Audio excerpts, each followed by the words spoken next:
So there's this homeless guy out there on the corner across from my apartment, sleeping on a little piece of cardboard every night. And he thinks he's invisible and that nobody hears him every morning at 6 a.m. as he curses the world for his circumstances.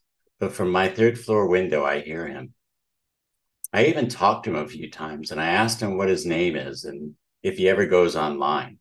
He says he does every day. So I gave him one of my goal cards. And there's a website address on there and a place where he can write down his goal. His name is Walter.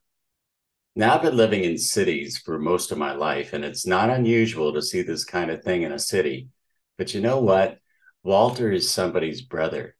In fact, when I first met him, he was scrounging around for a cigarette butt on the sidewalk next to his piece of cardboard. And I asked him if he wanted a cigarette. He said yes. I gave him one and had a short conversation with him. And I asked him how old he was. That's about the time I asked him if he ever goes online. And I gave him one of these goal cards. And he said, "Thank you, brother. I know that if you went to my website and listened to my little video I made explaining how to manifest a thought into physical form, it would make a difference for him. I also know that he probably will discount most of what I had to say in that video, but I planted the seed anyways." But when he said, "Thank you, brother," that meant something to me because it had me thinking about my own brothers. And none of them are out there sleeping on a piece of cardboard and cursing out the world every morning. It had me thinking about how we even got to a place in time where we can have people sleeping on a piece of cardboard on the sidewalk, cursing out the world every morning. How is it possible for Walter to come in off those streets? How many people have written him off, told him to go away? He didn't end up there by accident. I'm sure he had people try to help him before. Maybe he turned to drugs, lied to everyone, including himself, borrowed money and never paid it back. People moved on. They couldn't take it anymore. They gave up on him and he gave up on himself. That's what happened. Somebody cares about Walter, but Walter needs to care about Walter. But how's that going to happen? That's the $1 million question now, isn't it? For millions of people just like Walter, this is a goal that he doesn't have any idea how to accomplish. In the end, it boils down to the person themselves. I've studied successful people. In fact, I am a successful person.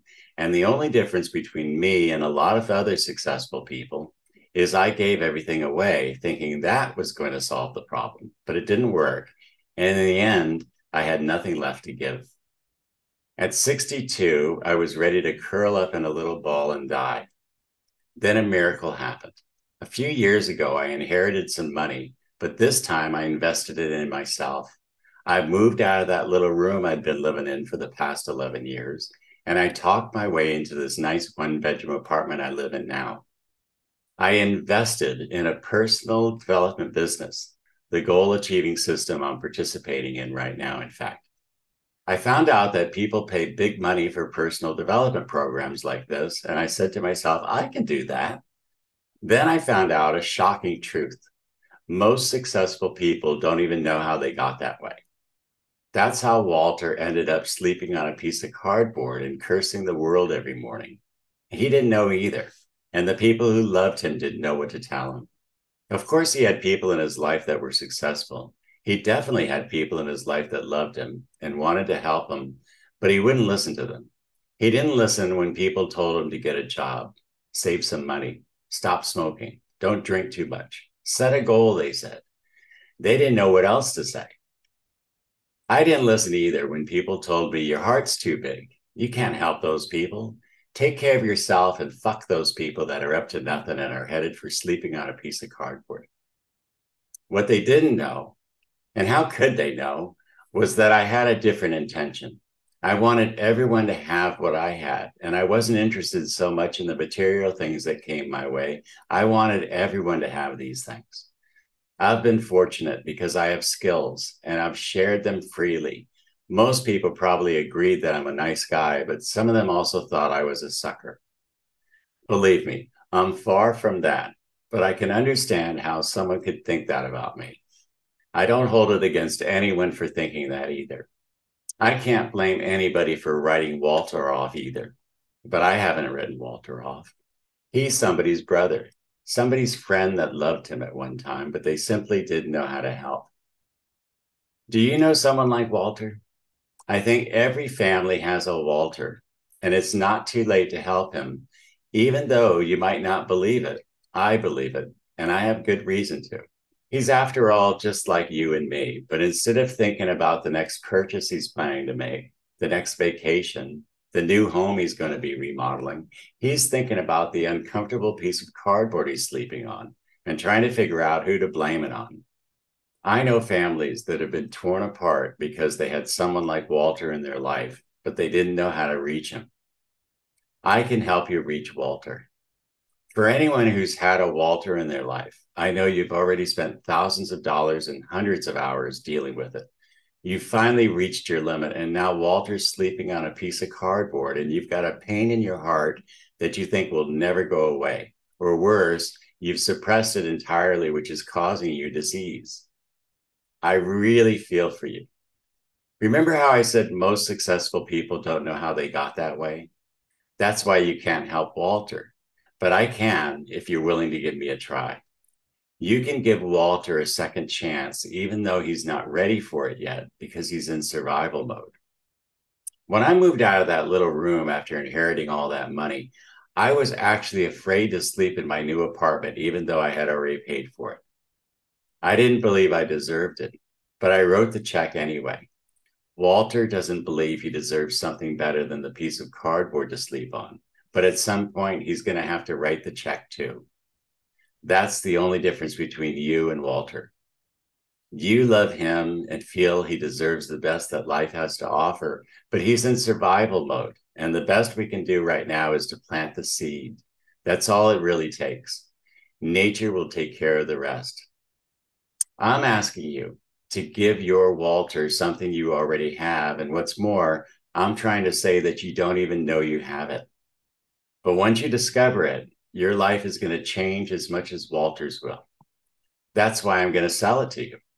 I'm not going to sell it to you because I've been learning something about sales the past few years, or maybe it is, but I'm going to sell it to you because you want it. Everybody wants it, and I happen to have it. The reason you want it is so that you can help your Walter. I'm probably doing the whole sales thing all wrong, but I'm doing it anyway, pretty much because I've finished with the idea for this business, and now it's come time to present it to the world. So that's what I'm doing until someone comes along that will help me with that part of the business. The idea is to develop your superpowers. It's simple, but it's not easy. As a software engineer, it concerns me to a significant degree the amount of people that are going to have their world turned upside down due to advances in artificial intelligence currently underway. That's why I made this cool little system that allows me to get you started on establishing your online presence and learn how to use AI to help you develop your message. It's all completely free. You simply sign up to do AI things and come to my Saturday Zoom calls and dip your toe into the world of technology. The more I thought about Walter, the more I began to come up with a solution to help address this situation in our society too. Walter probably isn't ready to do AI things until he's out of survival mode. But when he's ready, that's another path he can take advantage of. I'd be naive to think that someone's going to go over to my developyoursuperpowers.com website and click on the buy button without getting to know a little bit more about me and what I'm up to here. But you're welcome to do it.